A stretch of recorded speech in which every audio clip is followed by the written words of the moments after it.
the May briefing session. It being the allotted time, I will declare this meeting open. And I believe Miss Kania has just started recording. So welcome everyone to the May briefing session. I will declare this meeting open at 6:01. As you may know, the briefing sessions occur a week in advance of the council meeting. This briefing session is not a decision-making forum, but rather an opportunity for councillors to ask questions, further clarification on items listed in the agenda. Kaya Marman, Kaya Yoga, Kaya Bridie, Yananuk, Nalak Karij, Winji Lalak Nili, Nalak Karij Nija Bujabal, Wajak Nunga Bujalalak Nini, Kora, Nijie Burawan. On behalf of the town of Bassendean, I would like to acknowledge the traditional owners of this land on which we meet, the Wajak people of the Noongar Nation. May their campfires burn forever. I would also like to remind people that our meetings are recorded and uploaded to the town's website and also live streamed. I'd like to now ask if there are any apologies for tonight. I can't see any. I'll just check. No, it looks like we're all in attendance. Are there any declarations of interest from councillors tonight? No? Okay. Announcements. There are no announcements from myself as the presiding person, and I don't believe there are any petitions tonight either. So with that, we will move on to public question time and statements. Now, I believe we have one person joining us live to ask questions, and I would ask the staff if Miss Jane Bremer is available. Yes, she's in attendance. Okay, Jane, if you'd like to turn on your camera, and I believe your item that you're asking about is item 6.2. Anyway, it's the draft local heritage survey, draft local planning policy, heritage and character, and establishment of heritage areas. So, Miss Bremer, your question. Well, I hope I can have two. My question relates to agenda item 8.2, and this heritage plan that the council will be asked to endorse and pass includes Success Hill Reserve. And I was surprised to see Success Hill Reserve listed in there, not because it's not deserving of heritage protection, but because putting a place like that under what appears to be a heritage policy for buildings seems a bit odd. But so my questions relate then to, I notice in the description of Success Hill Reserve, there's no mention of Success Hill Reserve being a Class A reserve. Now, a Class A reserve is legislated under the under our State Planning Act, and reserves that are classified Class A are given the highest conservation protection. And yet, in this heritage plan, there makes no reference to that. It doesn't define what a Class A bushland reserve should be defined as in protecting flora and fauna. There's a whole range of reasons reserves are classified as a Class A reserve. So, firstly, that's my concern. Does the heritage plan effectively and adequately reflect state legislation in relation to Success Hill Reserve? Why doesn't the plan talk about or mention its Class A status and its significant Aboriginal values, being a registered Aboriginal sacred site? So when I read the the officer's report, sorry, I'm just trying to quickly bring it up so I can, it doesn't describe, it does values, aesthetic, historic and social. They're not the values that you would expect from a registered Aboriginal sacred site in a Class A reserve. So my question is why? Okay, so Jane, I think I'll ask the officers, would that be you, Miss Shaw, that would answer this one, or Mr. Gibson? Through you, Madam Mayor,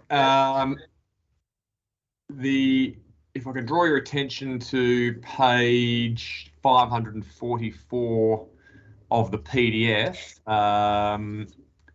it actually does acknowledge that the site is a registered Aboriginal site, reference 3787.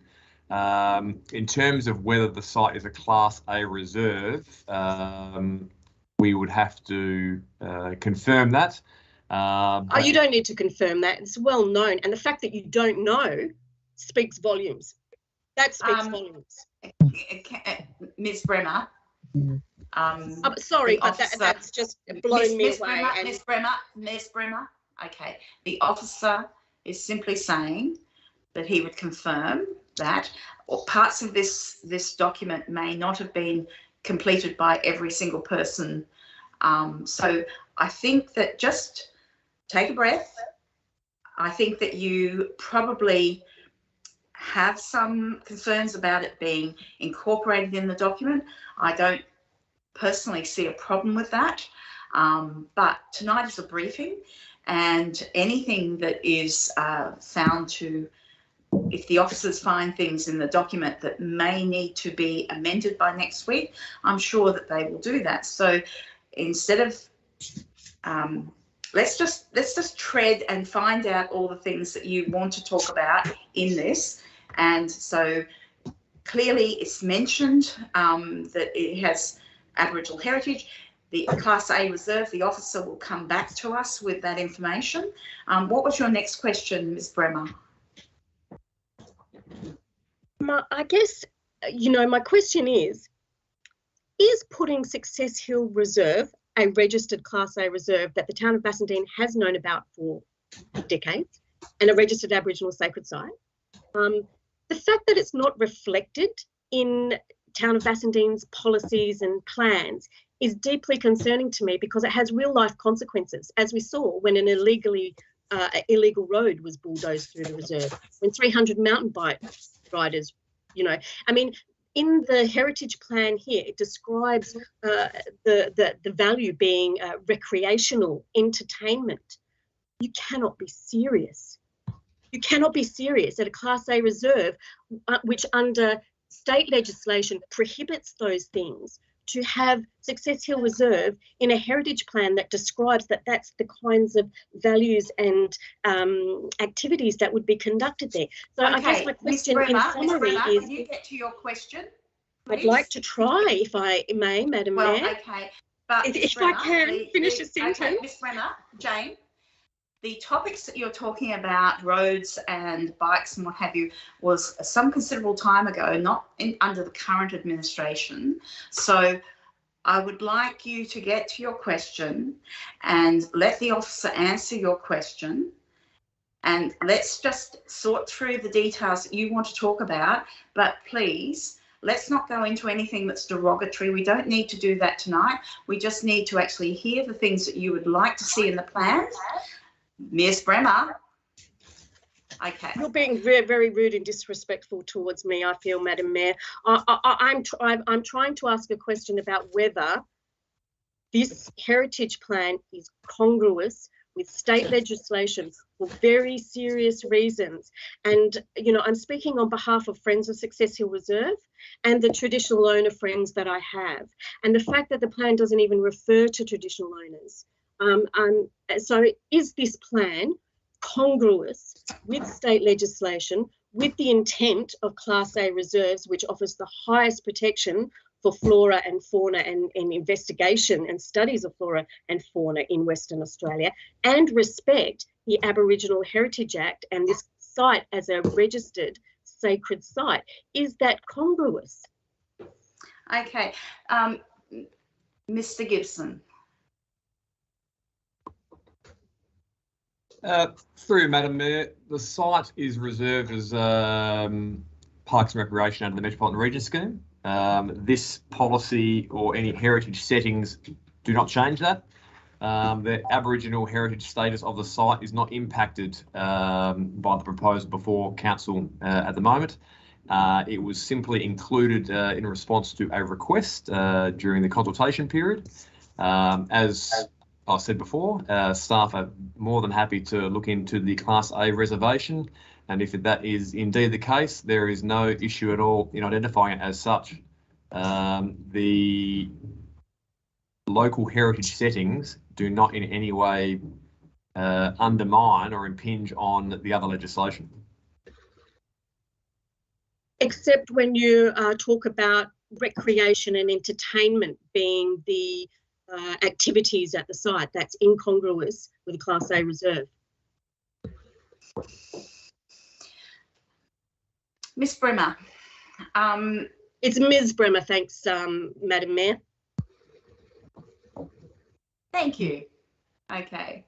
So having been corrected now on the public record, Ms. Bremer, the officer has taken on board some of your comments. I'm fairly sure that there will be some additional information provided during the week before it goes into the OCM agenda.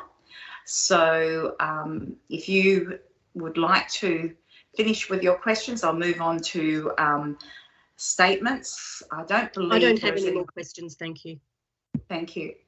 Okay, so with that, we'll move on to statement time. And I have quite a few here, so bear with me.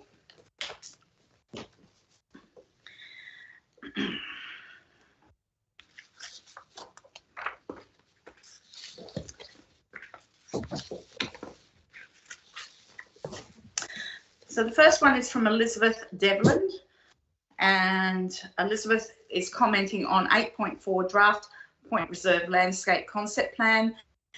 She's indicated she's in support of the plan. 8.5 draft local planning policy sustainable development. Thank you for updating the policy under grouped headings. I do think this communicates the policy more clearly.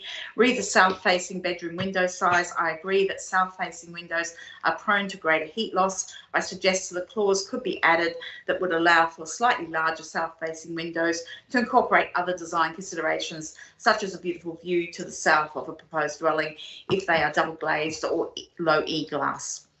Read the recommendation that the draft advertised policy be amended to apply only to split coded land where the development is seeking to enact upon the medium to high density code. I understand the reasoning behind this recommendation. If the sustainability measures in the policy are not to be mandated for all developments, I suggest that the draft information sheet to be provided on the town's website to educate and encourage sustainable design would benefit from being reworded to clearly communicate both the information about and the benefits of adopting sustainable design elements. In other words, the benefits of sustainable design need to be sold. My suggestion would be to reorganise the very good information contained in the sheet so that it aligns with the three headings of the policy: planning and orientation, sustainability features, and the landscaping and water use. Each section to have a clear heading with an explanation of the sustainable design measure, how to achieve the sustainable design measure, the benefits of implementing the sustainable design measure, e.g. future running costs, occupant comfort and environmental benefits, linked to further information. I have attached a very rough sketch as an example. Refer last page. We have a copy of that sketch, but it's not on the screen. Thank you. The next one is from Drs. Helena Buren, sorry, very hard to pronounce, and Jerry O'Driscoll, 59 North Road, Bassendean. Item 8.4, draft Point Reserve Landscape Concept Plan. Dear councillors, we Helena and Jerry have lived and owned property in Bassendean for 30 years, and Helena grew up in Ashfield. We have a strong and long-standing connection to Bassendean and especially to the Swan River, and currently live at 59 North Road. Helena has volunteered in wildlife rehabilitation for more than 20 years, including in waterbird and seabird rescue at West Australian Seabird Rescue, and continues to be involved in wildlife rescue and rehabilitation and river foreshore rubbish cleanups in the area. Point Reserve and the surrounding land due to be added to the reserve is a lovely small riverside park visited by people who wish to spend time in nature. The whole area is river floodplain. On average, in the rainy season, we can paddle a kayak out of our back gate several times a year. In La Nina years, like last summer, we have standing water at the bottom of our block all through summer and the accompanying mosquito swarms. We also have yearly sightings of large venomous snakes, dugites and tiger snakes in our garden, which we do not persecute or relocate. This leads to challenges when devising a foreshore and reserve management plan, and we respectfully argue that as locals who have a keen interest and love of the natural environment and have carefully observed the bird life and vegetation for several decades, we have some special knowledge of the area. We will avail of the opportunity to submit more detailed comments when the draft plan is finalised, but offer these comments now. The proposed plan for Point Reserve is expensive, impractical for such a small area, and risks damaging the values that make it a precious, passive, recreational area. Who benefits from this expenditure, and what is it designed to achieve? A similar outcome, nature recreational use for locals and enhanced environmental values, can be achieved with less capital outlay and less legal liability. Our points: pathway 1. We disagree with the construction materials and extent of the formal pathway loop from the current park and through the current grasslands.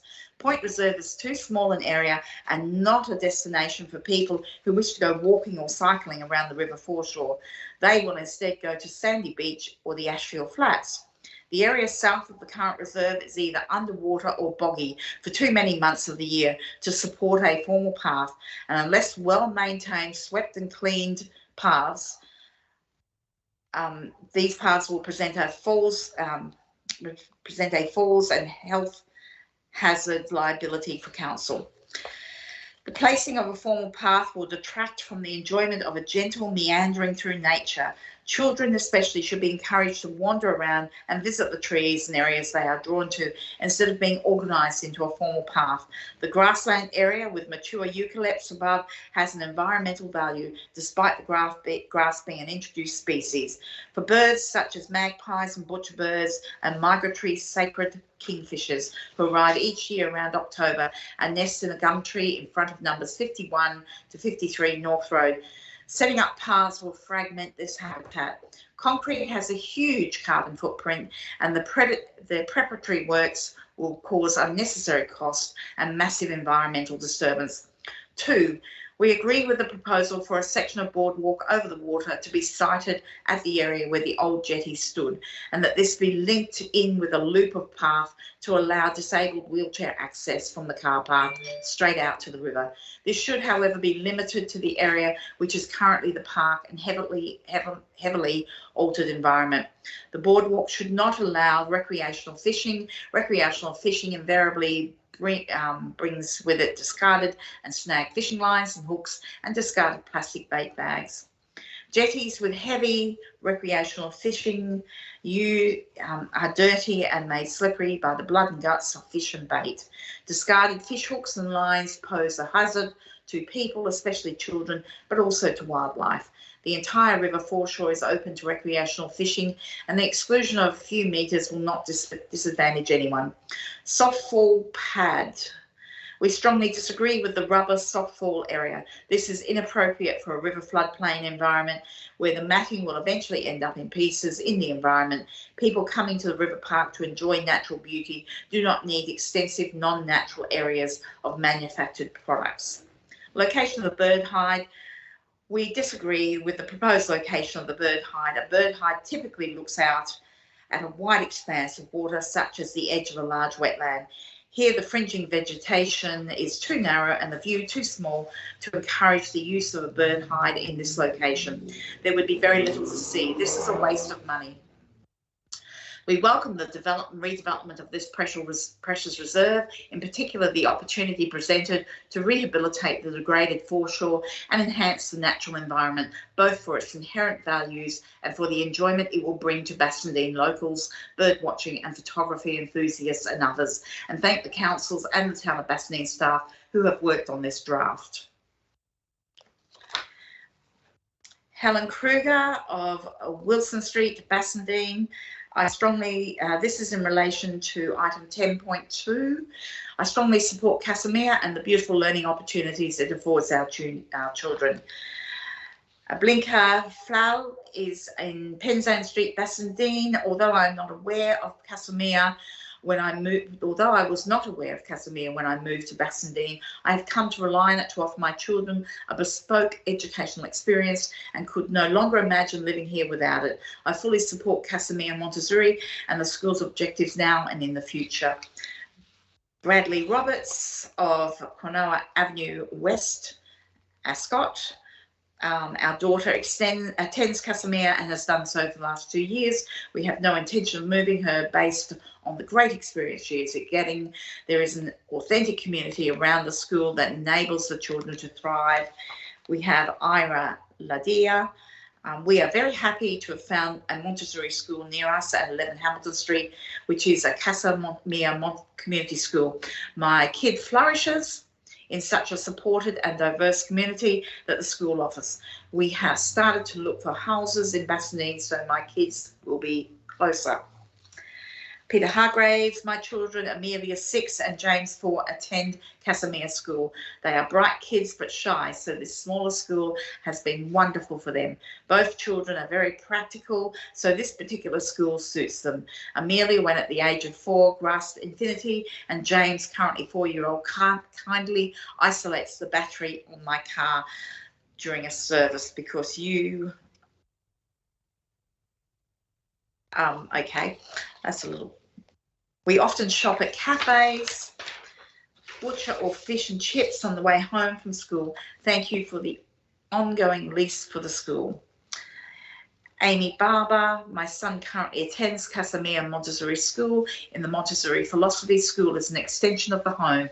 Being part of a small Montessori community school is like being part of a family. Our family was in the unfortunate predicament where our previous home at Riverlands Montessori in Dayton was permanently closed. This closure has affected the mental health of many ex-students, including my own son. Having this first-hand experience, I would hate for any other families to be placed in the same position. We are thankful that we have been able to join the warm and welcoming Casimir community and enjoy the facilities at the school and on the adjacent reserve, along with the small businesses located close by. I would like to support any and all positive actions made by Council regarding the school, whether that is in funding for building maintenance, the renewal of the school's lease, additional funding for anything else. Thank you for taking the time to read my note of support. Angela Meda Credo of River Road, Bayswater. We will be moving to Bassendean next month as we have enrolled our son at Casimir Montessori School. We love the school as the community and feel close to knit Bassendean community. Doug Donnelly, I strongly support Casimir Montessori School at this location as the only remaining Montessori primary school in the area. This is a great draw card for the town, attending to the town's educational diversity. My children have attended for the last 8 years, and I know many families have moved into Bassendean to be close to the school. Even parents living outside the area shop locally before and after school drop-offs, supporting local businesses. I thank the council for their past and continuing support of the school. Kim Brackman, Casimir Montessori is our children's primary school and has always been incredible for diversity, inclusion, community and offering an alternative delivery of the national curriculum. I've seen my children and all other students grow and thrive, and I think it contributes to our amazing Bassendean community. I look forward to seeing the school continue to develop into the future.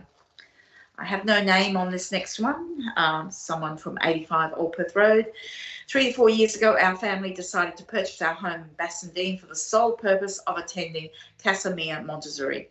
We were so impressed with how our son took to being there. We have tried other places but have always come away with a negative experience and were concerned about his development. At the time, we didn't know much else about the area but made the move because our son's education is the most important thing to us at this period in our lives. While living here, we've grown to appreciate everything about Bassendean, including how forward-thinking and caring our council is. So much positive change has occurred in the short time we've been here that cements our belief we made an excellent decision. With the introduction of FOGO recycling, the constant improving of outdoor spaces, the understanding of the importance of trees and cooling benefits, upgrading to underground power, the introduction of the safe street and positive attitude towards the inclusion of our furry four-legged family members. My partner and I have been absolutely blown away by the development of our son and how he is excelling academically. As a child, I moved a lot due to my father's employment, which left me never feeling a strong sense of community, which Bassendean has provided for our son. There have been some occasions where the school's future was uncertain and it leaves us feeling helpless. The community that the school has developed is such a huge part of our son's life, and it would be devastating to see that unable to continue and grow. The school is currently going through a period of unprecedented growth and popularity. This has always posed an unexpected problem with enrolments having to be turned away due to capacity limits. The positive growth of the school due to the excellent job of the leaders of the school and this job being enabled by the town of Bassendean. I understand that our community is small and does not have an enormous voice, but that should not discount our importance. If Bassendean is given more opportunity to experience continued growth, it has a huge potential to become a large part of the Bassendean culture, which will draw people to the area looking for new and positive ways to educate their children and instill a sense of community and belonging that in turn poses enormous benefits to Bassendean and its future. We really loved walking to school every day with our dog. And last but not least, we have Boveri Benati, I think it is. I have 2 children at Bassendean Montessori School. They are both thriving in a way they would not thrive in a public school, as the Montessori method allows for children to learn at their own pace, which might mean providing extra help or allowing them to learn things that are way beyond their age. I would be devastated if the school's future was jeopardised because of council's plans. I also ask the councillors to consider if there will be enough space at the public schools in the area to accommodate the quality education of the children currently enrolled at Bassendean. Thank you. And for everyone's comments I read out, I do apologise in mispronouncing your names, and I apologise as well. There's another one here. This is regarding 8.4, point reserve upgrade.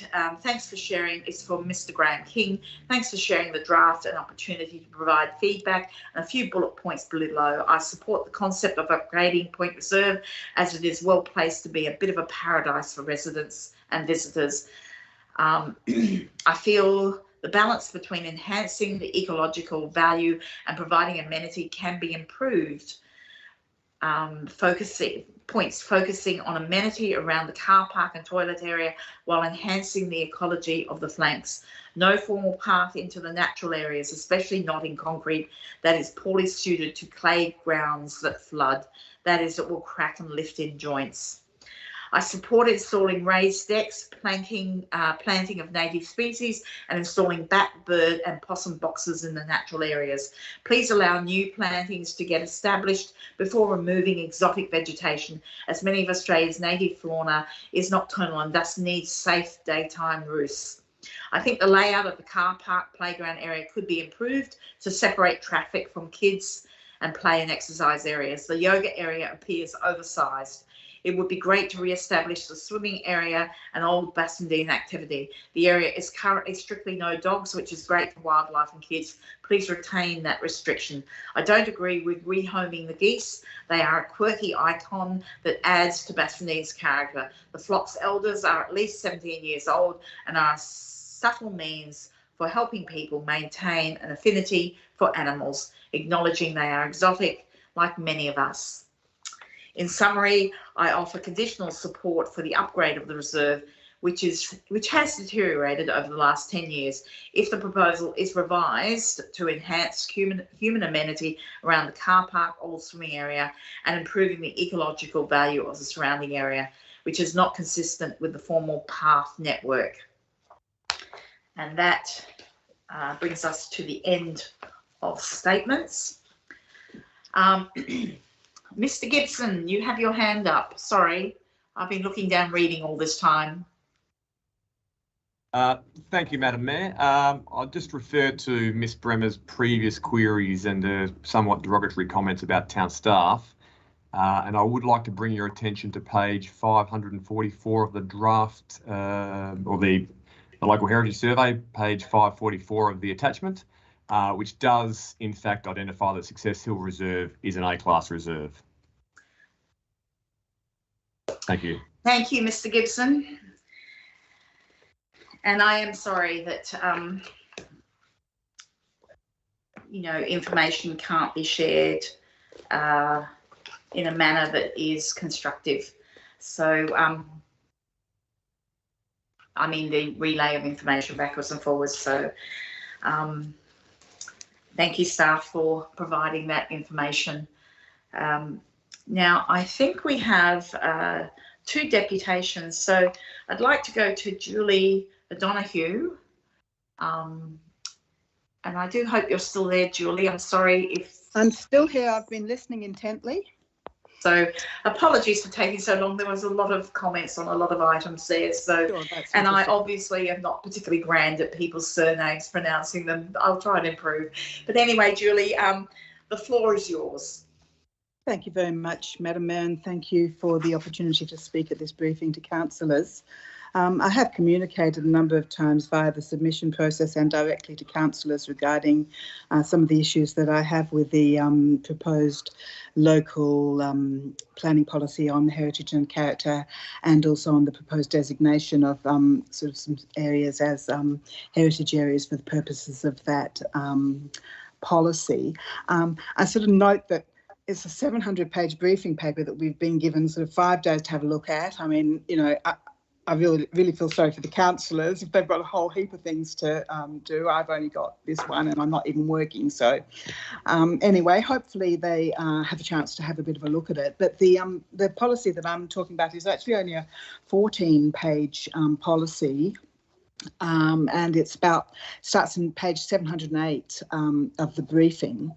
And I'll just go through quickly what my position is. And if I'm doing the wrong thing from the point of view of what a deputation should be, let me know. But my position is that Devon Road has such a variety of architectural styles that it can't be characterised as a coherent heritage area. So I took a photo of each of the houses in Devon Road. I sent them to Luke, who kindly offered to distribute them. I don't know if he was able to or not, because it was at very short notice. And I'm fine with him not, you know, I just wanted to make the point, I guess, that Devon Road has a number of modern homes. So I've characterised that as sort of in the last 50 years, from the 1970s to the 2020s, with a variety of architectural styles. And there's about 21 in total of those sort of modern homes. And then it's got about what I thought were probably 5 post-World War II homes, which were 1960s to the 1945 to about the 1960s. And their numbers sort of 7, I can't even see that one, but 7, 35, 39, 44. So there's a few like that, but a fairly small number. That one might not even be one number 7, I'm not really sure. And then it's also got 20, what I think of as, you know, good-looking heritage homes, probably from the early, and that's one of them, 1900s to the 1930s. So they're characterised as Federation and inter-war homes. So that's sort of 20 of the 50 houses along the street. So I think it's probably basically a fairly typical Bassendean street. You know, whole heap of odds and ends in there. It's got 3 fairly significant multi-unit developments that would be, I guess, medium density, or maybe, yeah, medium density developments. One, Devon Village, goes all the way through back to another street, and I think that's got about 30 houses in it. But we've got one next to us, which has got 8, and then we've got one that's only 10. So it's got a lot of people using the street, and it's got a wide variety of homes in it. And my, I guess, submission is that it's not anything special from the point of view of a Bassendean street. I mean, it's lovely. It's one of the, you know, posher streets in Bassendean, but it's not a street that I would think you would normally characterise as, you know, a coherent heritage area. So anyway, that's my first point.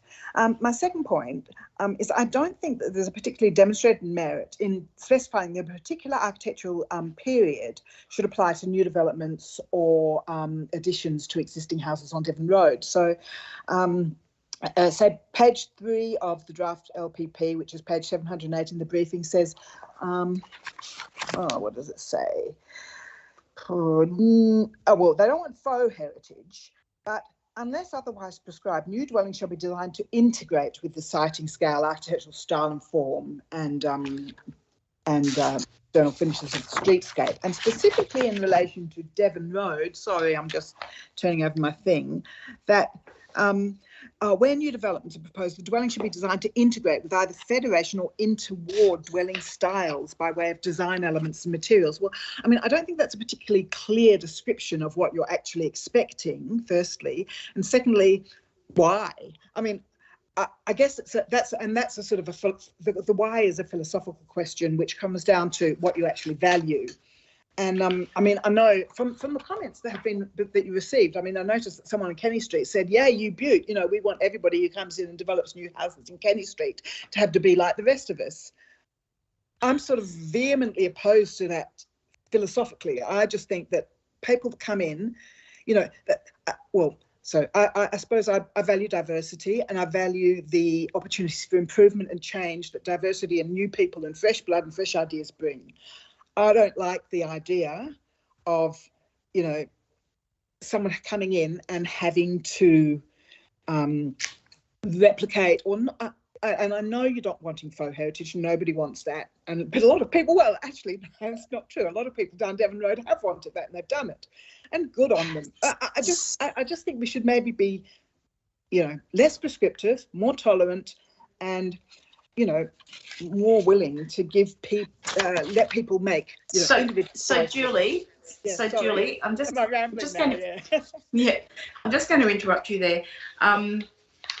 There's an opportunity for councillors to ask you questions, but also this item is fairly early on in the reports. So if you would like for councillors, if any councillor would like to ask you questions, to take those questions now.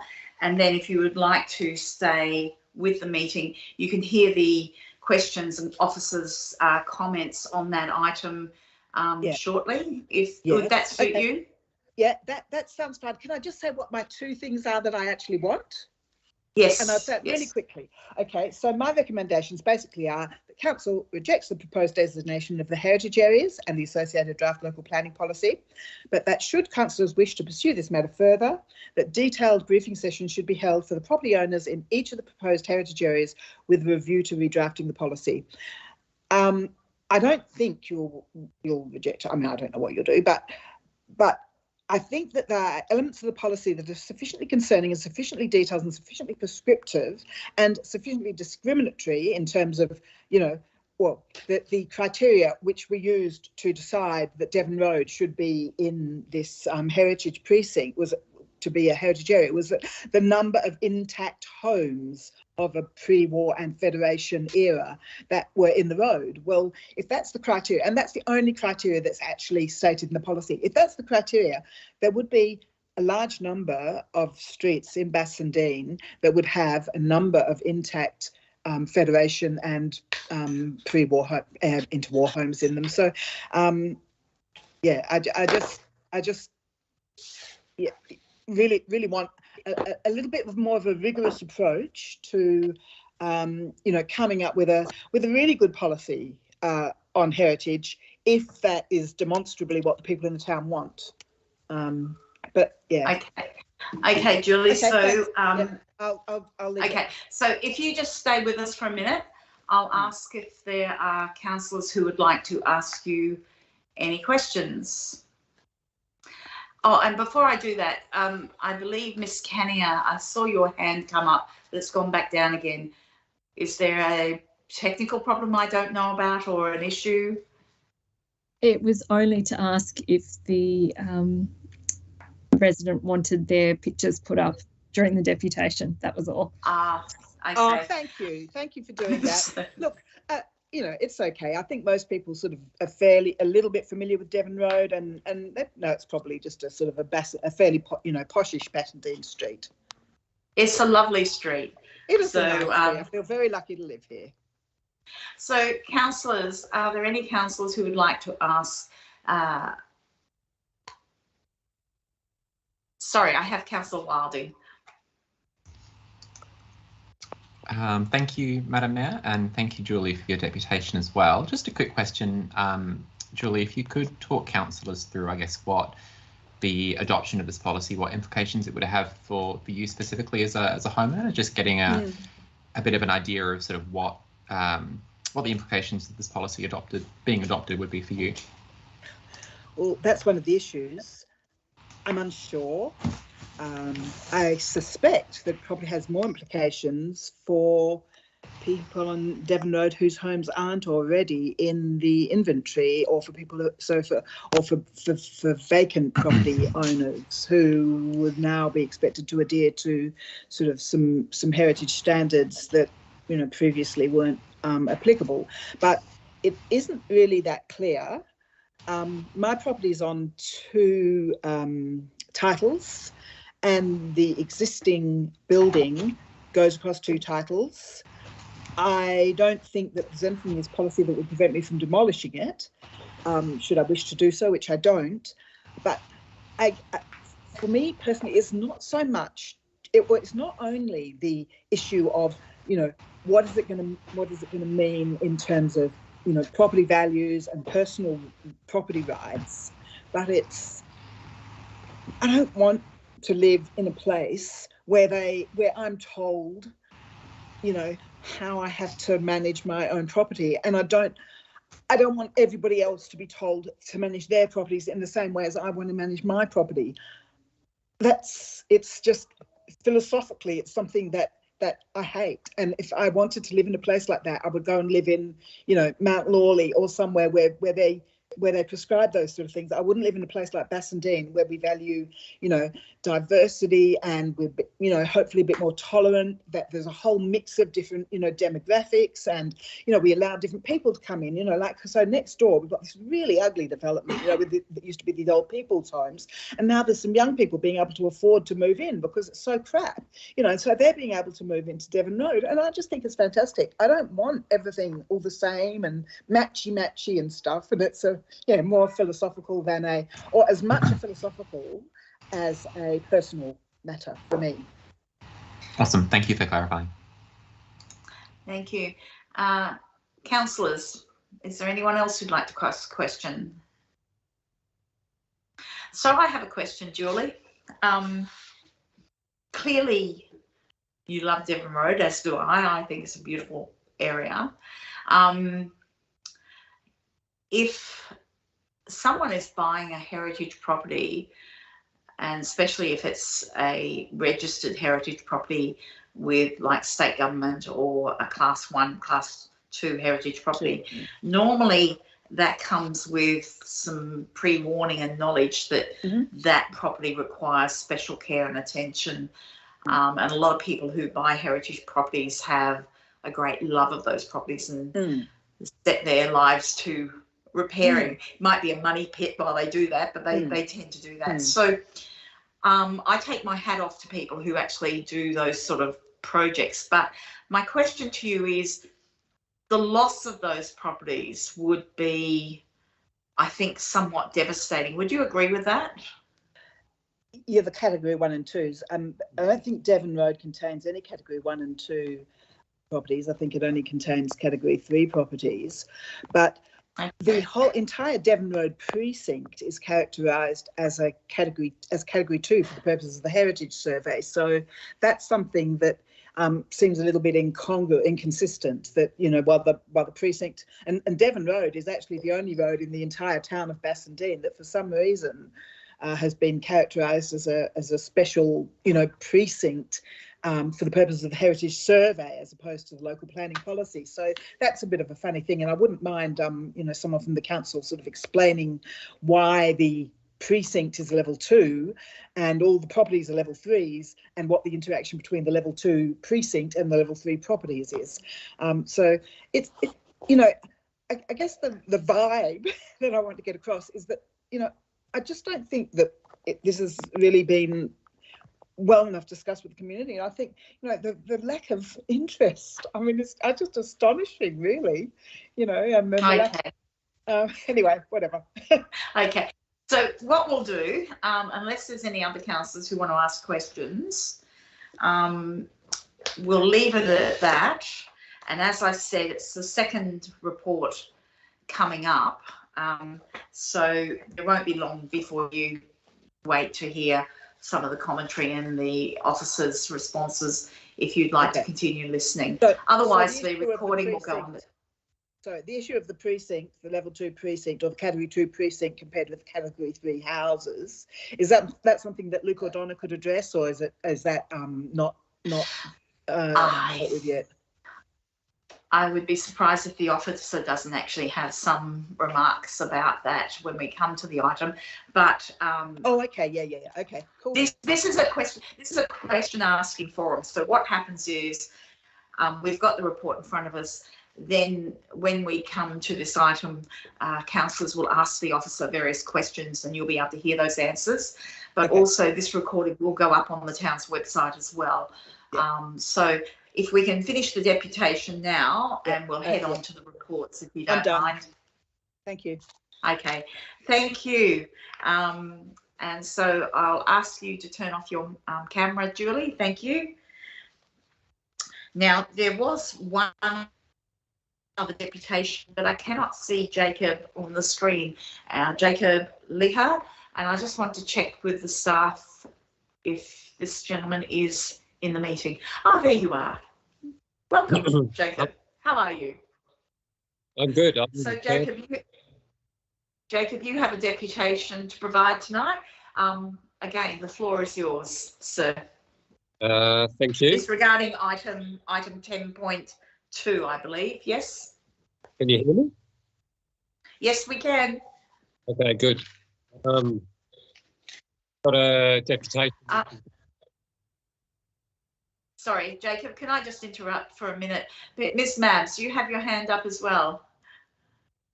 Thank you, Madam Mayor. Just a reminder that this is a confidential matter. I'm not sure what Mr. Lear's deputation will go into, but just something you may wish to bear in mind, and whether you prefer to go behind closed doors, just giving you that option.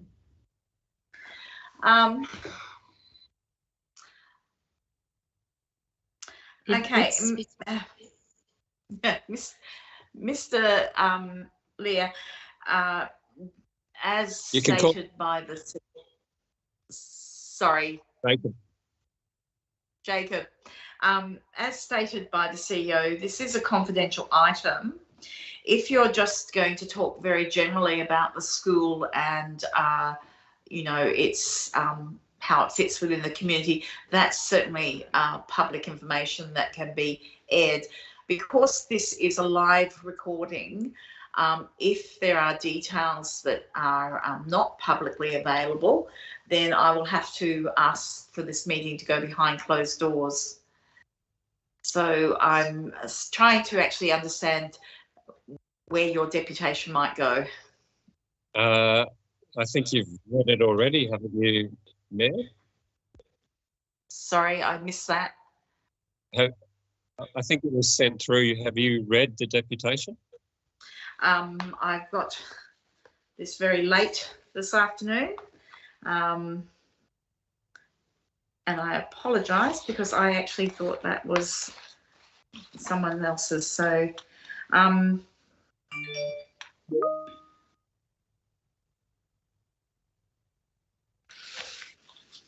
So you go into the history, the philosophy, history, I think it's directory. That's all fine. We go to the last page, which is your strategic plan, which is your future expectations.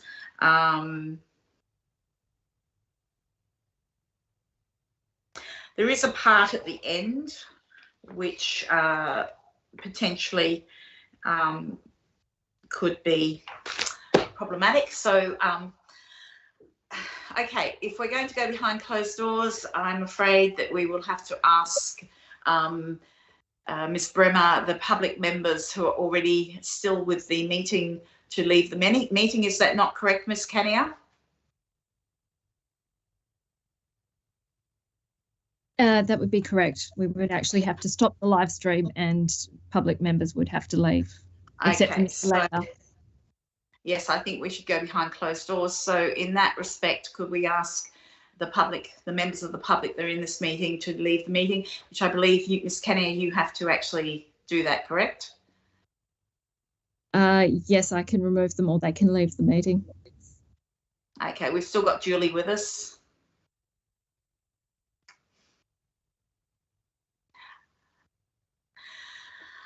Okay, and can I have a mover to go behind closed doors?